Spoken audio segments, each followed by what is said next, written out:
It's a trucking, transportation, and lifestyle show like none other. Man, you call this a life? Road Gang Radio is back for another half hour of the best transpo show in the known universe. We come in peace.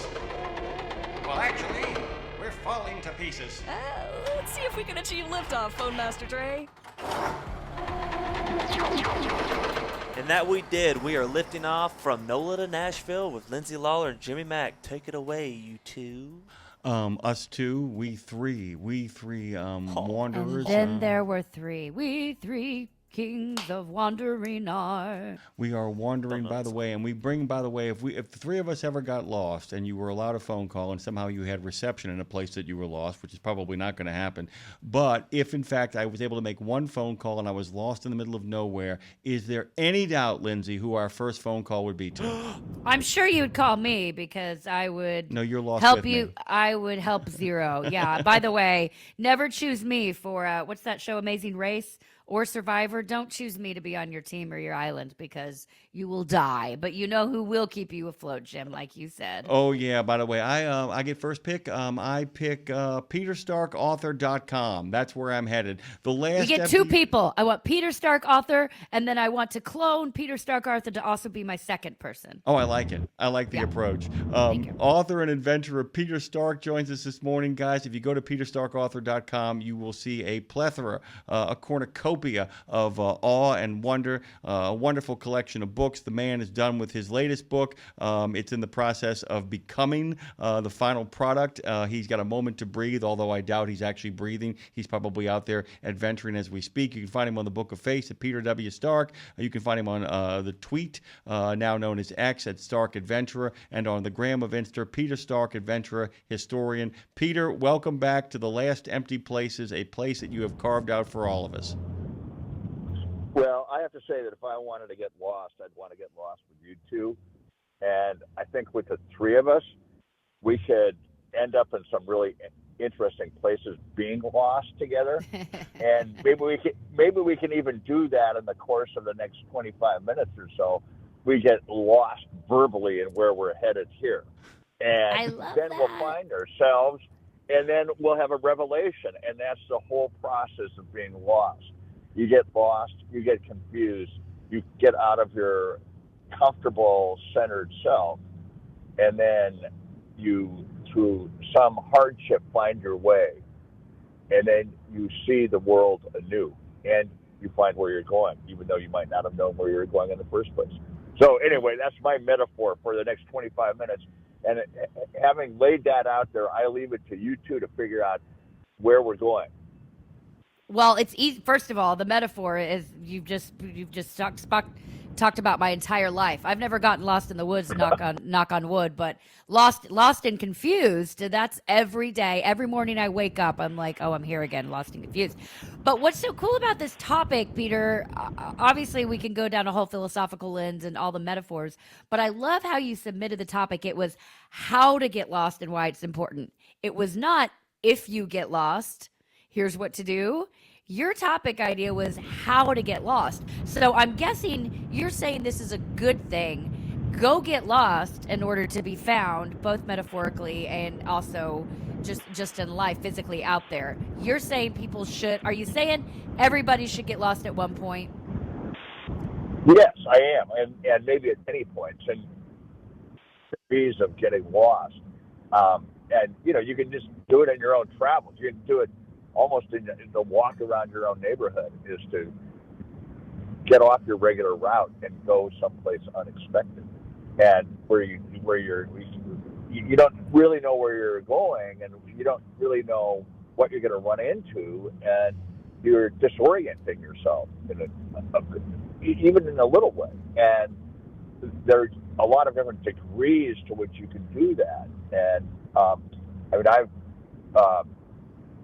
the way the course of my life has gone, and with my partner Amy, who's at the wheel right now as we're flying down Interstate 878, literally, and I've had the chance to get lost in parts of the world where I was not only lost geographically. And, it's not so much like I have no idea where I am on the face of the map. I mean, I've done that, but certainly, and that's wild. That's crazy wild. But it's also getting lost in a way where you're throwing yourself into a culture where you have no idea what's going on. And it's your task to start piecing things together to orient yourself and then find your way out. I mean, like the one that jumps to mind is that we as a family, the four of us, when daughter Molly was 15 and son Skyler was 12, we went to live for an entire year in like a real backwater town in northeastern Brazil, where, we were the only gringos in town, the only English speakers in town. We knew nothing. And it was a way that you have to piece together a life. And it's a really kind of grounding exercise in living. And it's also a really grounding exercise in being a human, because you realize how much human kindness there is in the world when you put yourself in a situation like that. In our regular daily lives, we don't understand that, but the abundance of human kindness there is out there, and that is the way people will take you into their arms and take care of you. It's stunning how much there is of that kind of love for each other, and how we don't see it in our everyday lives. But you do see it when you're in a situation where you're lost and you're vulnerable. And vulnerability is a huge part of being lost. So that's my philosophical take on some of the places where I've been lost. I've been also lost in an uncharted river in the wilds of Africa, with a waterfall you never knew of. There was a waterfall or a pod of hippos or crocodiles around every corner, and that was really lost big time in the classic sense of being lost. So those are two different ways of getting lost, and that's highly disconcerting too. That's highly vulnerable, that kind of getting lost. So we can kick that around a little bit. But do you two have parallel experiences, whether on a neighborhood level or a global level, of becoming really disoriented and finding the way back and having some sort of revelation as you're doing that? Yeah, Peter, I do actually. I wanted to kind of share this with both you and Lindsay, because your metaphor, I'd like to match your metaphor with one that I've always kind of used. Somebody once described the process of falling in love as being stopped in your tracks, then being disoriented by the thing that stopped you in your tracks. In order to gain your bearings, once you get them back, you then have to kind of plunge into the thing itself and figure out how it works. And it's only when you fully understand it that you're able to kind of rebuild yourself with this new information and then be able to move forward. And you had mentioned the idea of being disoriented. And one of the things I think happens that allows us to get lost, the process of allowing ourselves to get lost as opposed to, oh my God, where the hell am I? Those are, as you said, two very different experiences, that sudden moment when you realize you've lost your bearings.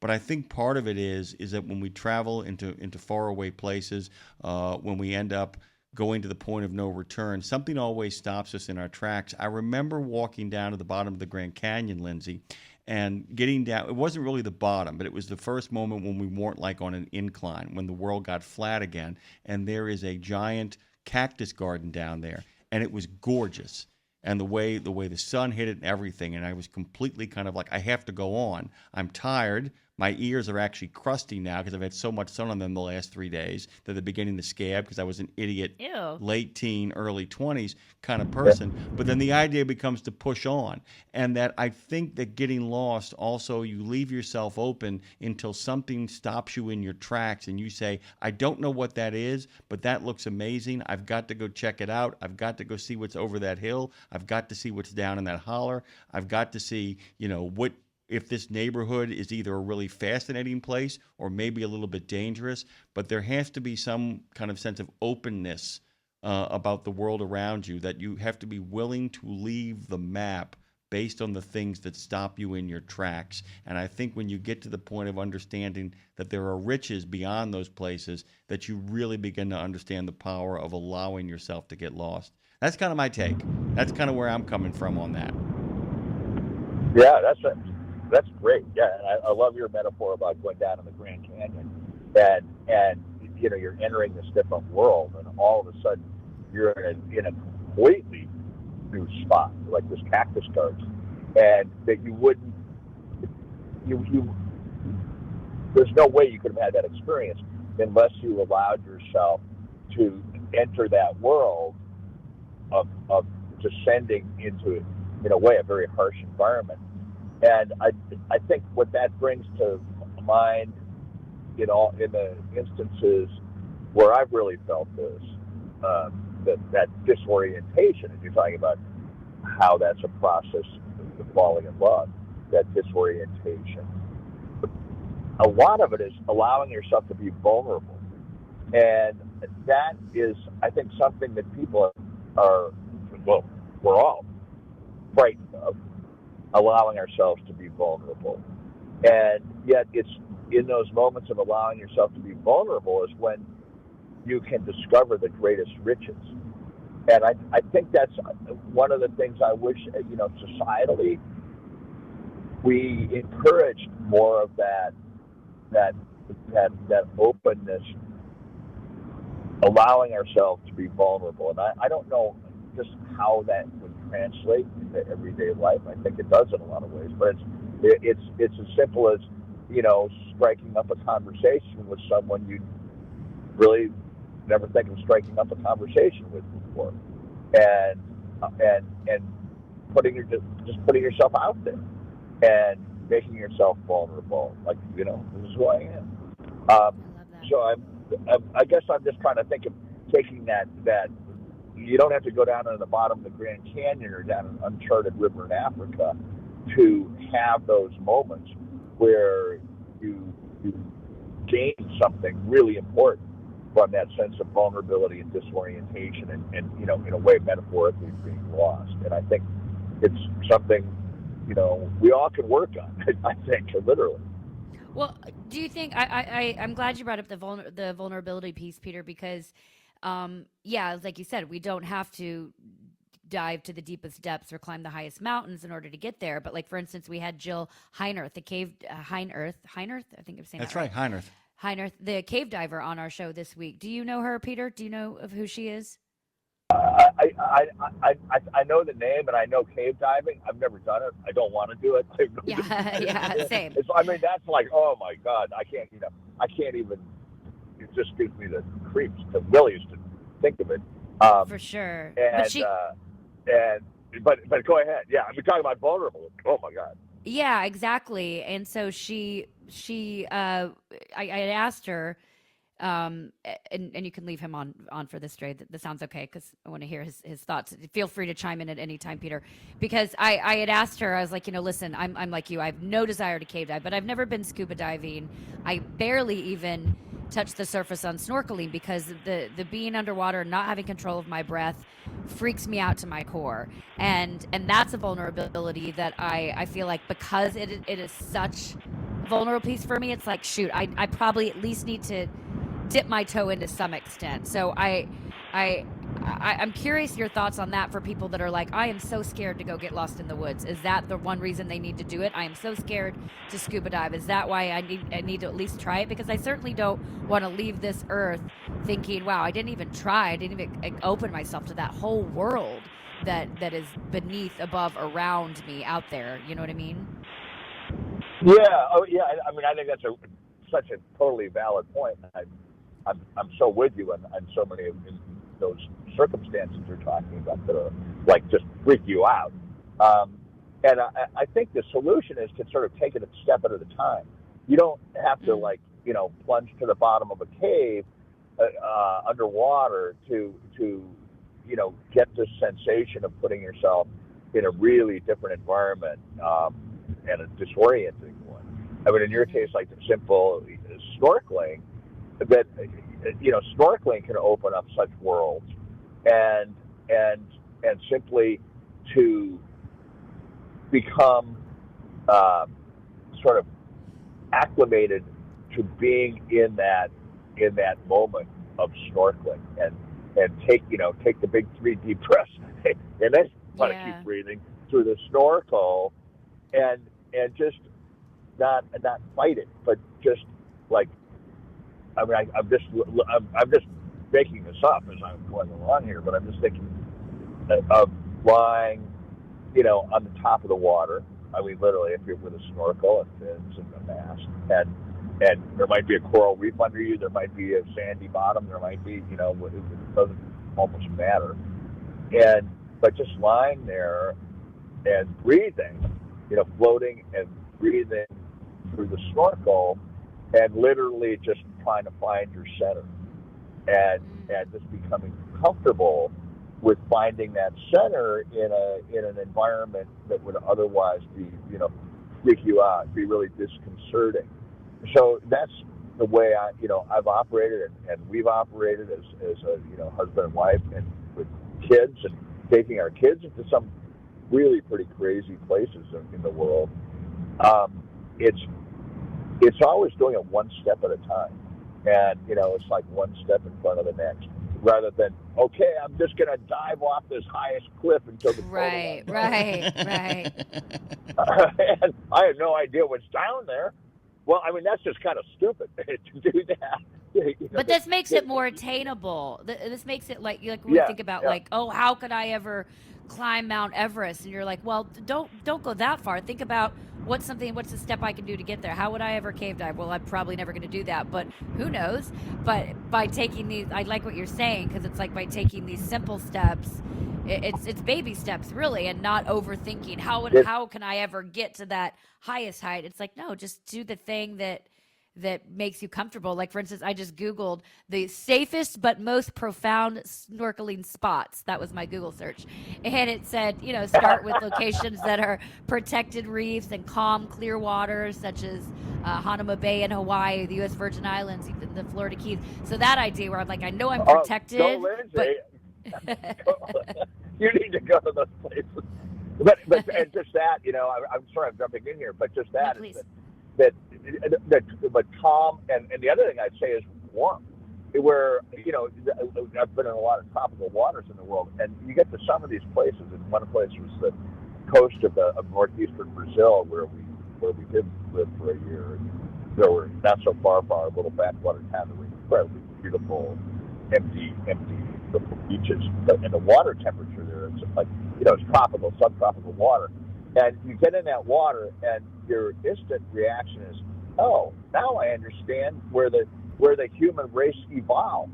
It was right at this temperature zone, because it's like going back to the womb or something.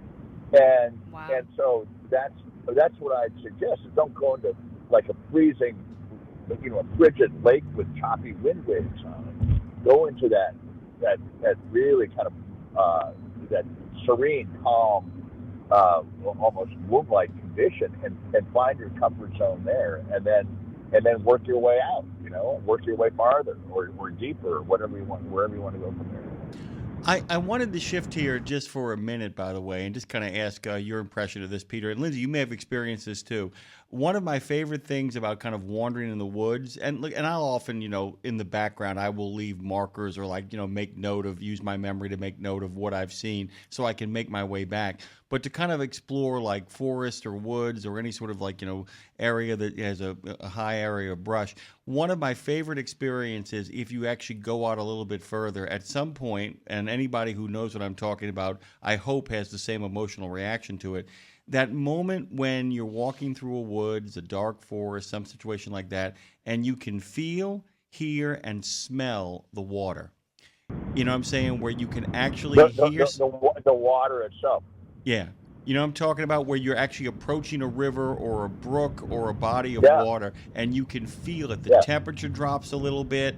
The wind picks up a little bit. You can smell whatever kind of water it is. There's a change in the air, and it fills you with hope, because wherever there's water, there's going to be a way to walk back to civilization at some point if you get lost, because people always gravitate towards the water, right? Yeah.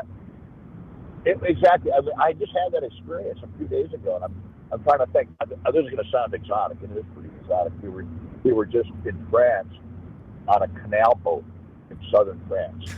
You know, I had my college roommate. My college roommate, who was this really great guy, my buddy Corey. You know, I don't know if he felt guilty about taking things out of the refrigerator that weren't his when he was a college roommate or whatever. But he and his girlfriend, his fairly new girlfriend, pretty serious now, invited Amy and me to go for free on a canal boat they were renting in France. And so that's literally, we just got back from there the night before last. But in France, I had that experience somewhere just in the last 10 days, that going along and, you know, I was off the river and I'm hiking around or something. And just, Jimmy, just what you're saying, it's like, I sense water around here. It's like you can literally smell it. And I know horses and animals can really smell it from a distance. And that's one of these great benefits of you know, getting lost, even in a small way, is that your senses, literally, I'm utterly convinced of this, your senses become highly attuned in a way back to the deepest human animal instinct that we don't have access to when we're bouncing around a city street looking at a cell phone. Wow.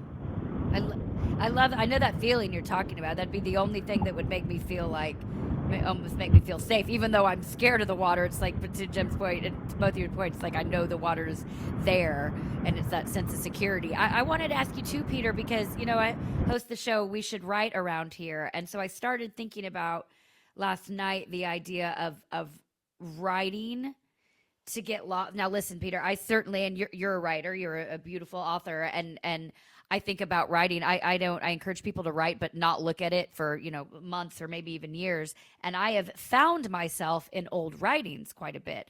I'd be curious if you have as well, and I'll ask you that as well. But I found myself in old writings when I go back and look. But to take that one step further, if you were going to walk out into the woods, and I'm sure you've journaled or wrote, or at least while in the woods or later, what about the idea of writing as a lifeline physically when we're going, like if we're intentionally going to get lost?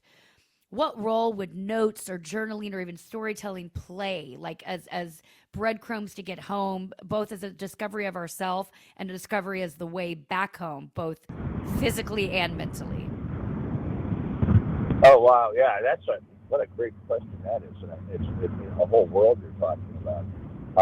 And, you know, that's been so much a part of like kind of classic geographic exploration. Yeah. Is keeping log books and notes about, you know, we traveled so many miles in such a direction on this day, and the wind was from this direction and the weather was this. And you're talking about doing it with, like, looking at old writings of yours or journals, which is really, yeah, that's such an interesting metaphorical connection. It's the same thing. It's you're like orienting yourself in space, but rather than orienting yourself on a map, like on the face of the globe, it's more like you're orienting yourself in an emotional landscape, and one that you've traveled through, and one that if you kept a journal over time, you can go back and look and really have a sense of the contours of the landscape, of the emotional landscape that I think you tend to lose in memory alone. That the journals can play a big part in really bringing alive the emotional landscape of the moment when you were passing through that moment, that landscape. I love that. I think also that the act of it's a much longer conversation. Yeah, that's a much longer conversation. I know. I think also that the act of writing in the moment, writing about those moments, is the old, the great adage of the guy who jumps into the hole to help his friend out, and he says, "Now we're both in the hole," and he says, "Yeah, but I've been here before, and I know the way home. I know how to get out of here."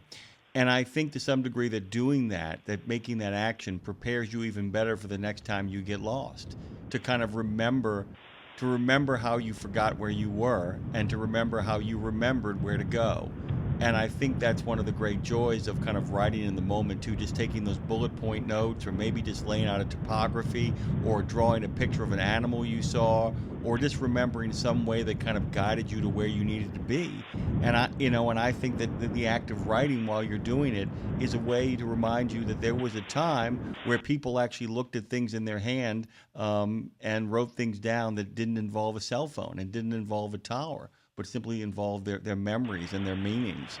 And I think it's a really great way to build it up. We're gonna almost out of time here, Peter. Where would you recommend Lindsay get lost? I would say, well, you're talking about I've never been to the Virgin Islands. I've hardly been to the Caribbean. But I would say some area in the tropics or the subtropics where there's nice, calm water. We were just in May as part of the research for this Coronado book I've just finished. The Lost Cities of El Norte, it's called. We were on the west coast of Mexico near Puerto Vallarta in that area, and that's a great place to get lost, and full of interesting kind of coastal towns, but also you can go inland and you can go into a different world. But you could find some nice calm water for snorkeling there. But that was a place I could just think of nearby. Hawaii, great. A lagoon in the Pacific, great. By the Got way, it. I want to go with Peter and Amy though. That's like I feel like that's the, if you could pick any couple to travel the world with, sign me up for the Peter and Amy experience, please. By the way, yeah, we could also make a little deal, call it Peter Stark, author, travel agent, personal travel agent to Lindsay Lawler. Get her where she needs to go and then get her out of the problems. Please tell Amy we said hello, Peter. Where are you guys driving to? You just driving home? No, this is cool. I've been invited to the Handley Regional Library in Winchester, Virginia, to talk about George Washington as a young man as part of the U.S. 250th birthday celebration. Wow. And Winchester is where he spent a lot of time when he was this young guy flailing around in the wilderness in his late teens and 20s. He was really centered in Winchester, and so I'm very honored that they called me up more than a year ago and said, "Will you come and speak about George Washington?" And wait, are you guys driving cross country? No. We flew for this is a jet-setting life. You're just getting a little segment. It's not always like this. Most of the time we're at home, but we just flew from France, from Paris to New York the night before last, and now we're borrowing our daughter's car, and we're driving from Greenwich Village this morning. We're on 78 headed towards through Pennsylvania, I think right now, very pretty rural area, headed towards Winchester, Virginia, and I'm giving a talk tonight for the French and Indian War Foundation, nonprofit historical foundation, at the cool old George Washington Hotel in Winchester tonight. And then tomorrow, this talk at the Handley Regional Library. And then on Sunday, I go to Leesburg, Virginia, which is not so far outside of Washington, D.C. It's a cool old town. And I'm giving another talk on young George Washington at the library there, the Thomas Balch Library in Leesburg.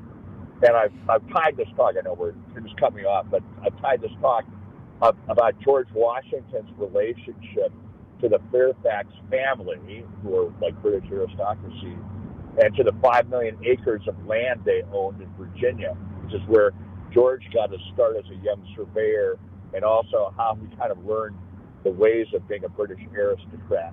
But he was never accepted in that world fully enough as an aristocrat or accepted as a British Royal Army officer. That led to all sorts of problems later down the road, and a lot of resentment against the Brits, which all kind of came to a head at a certain time. I've actually heard that. Peter, we're out of time. Lindsay, but I was just about to say, Peter, I was going to be like, we're out of time, but as I say, in my next life, I want to come back as Peter. And then I stopped myself because you know what? it's never too late. You can start your adventure now. Everybody listening, yes. today you can start the adventure. PeterStarkAuthor.com. We just love and adore you so much, both your expertise, but also your fun, carefree spirit. So thank you so much for always making the time, Peter. Love to Amy. Y'all travel safe. Okay, so much fun talking to you guys. We'll talk to you soon.